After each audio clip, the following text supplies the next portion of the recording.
Hi, Mitchell Dale. This is Rugby League Week's Friday Arvo Footy.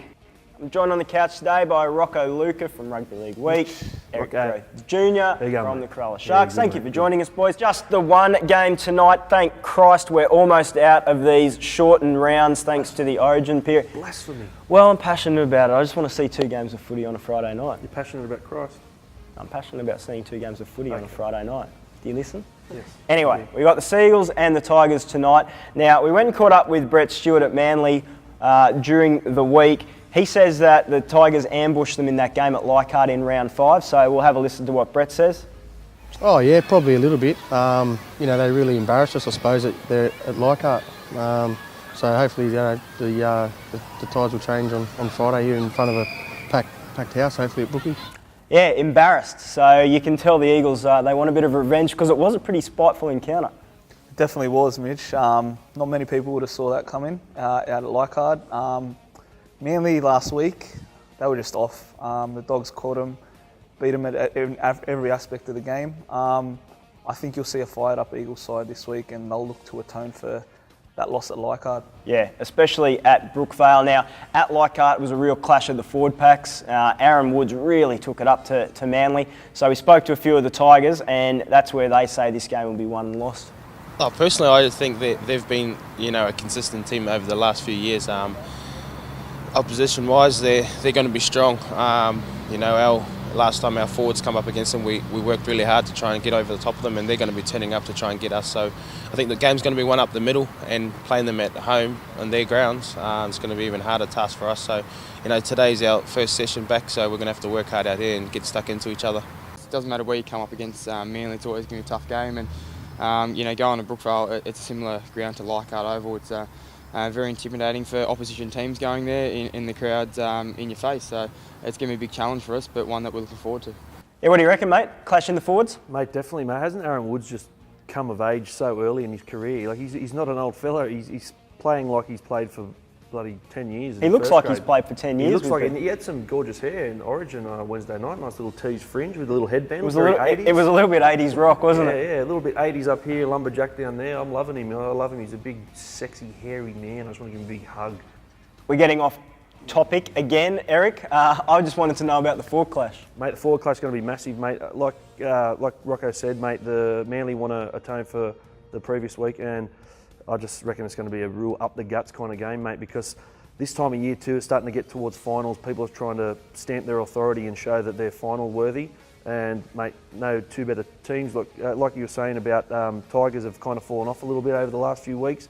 I reckon that they need to really punch it and make a statement here. Yeah, absolutely. They really need to get things back on track quickly. It's a season of promise for the Tigers, but it could slip away pretty quickly if they don't turn around their form over the past few months. Rocco, who do you think? Look, Brookie, how can you go against the Eagles here? Yep. Who are you going to pick? I'm going to take the Seagulls.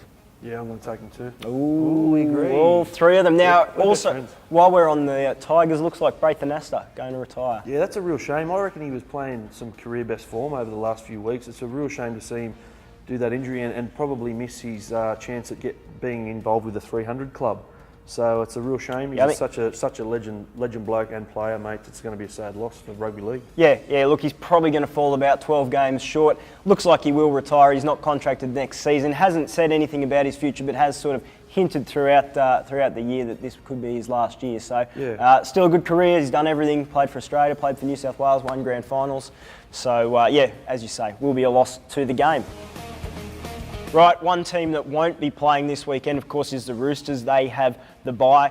Yet to hit their straps, you would think. In Rugby League Week this week, we've called them the Cold Chooks. Brian Smith's had a look at them, just where they're sitting at the moment. As he says, tactically, they don't know whether they stick to that bash and barge that won them the premiership last year, or if they play a little bit more expansive to throw a different dimension at teams. What do you reckon? I think you have to have bash and barge to be able to play expansive. If your first 3 plays aren't heavy, hard running, fast ball playing footy, the expensive footy doesn't come. So I think they need a bit of both of that, and teams have worked them out, so they're going to try and match that intensity, but I still think they need to stick to that because they do it so well. Yeah, and I think the one person that it does come down to, again, as Brian Smith says in the column in the magazine, is that it comes down to Sonny Bill. He's the one that can play that physical way, and he can also do the ball playing out the back. Look, he's got 2 months left in the game. If he can go from the next 2 months and really lead this Roosters side to a new level. No doubt, no doubt. I agree with Smithy 100%. Sonny's the man. He's got 2 months left.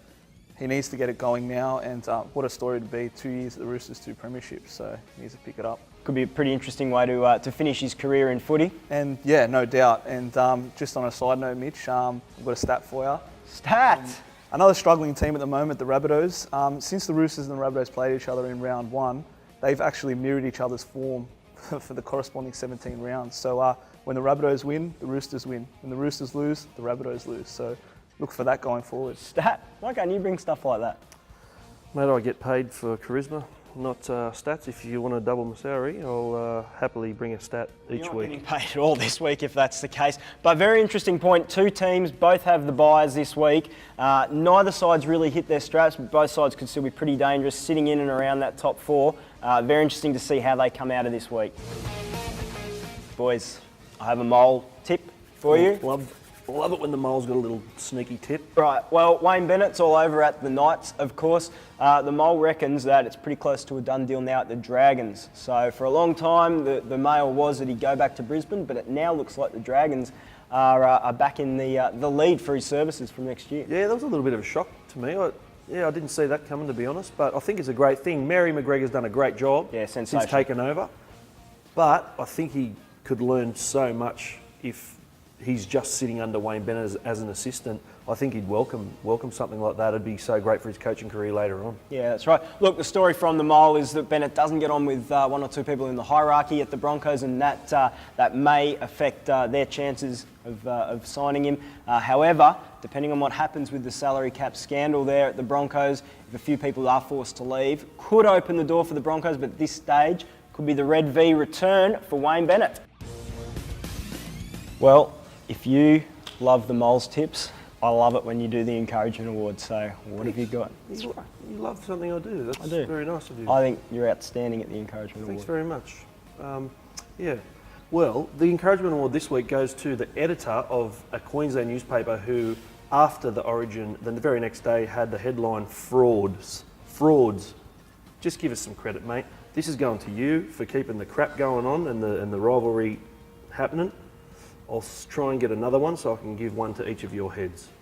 Ooh, I've got to say... Hey. Look, I've got family in Queensland. They're all lovely people. I love them very much. They've all got 2 heads each. Sure. From the media side of things, I've got to say I love that banter. I love the banter between New South Wales and Queensland at Origin time. And look, just lights the fire for another 12 months. Boys, that's it for us. Thanks for joining us, Rocco. Thank you for joining us, Eric. Thanks for joining us out there. We'll be back next week with Friday Arvo Footy.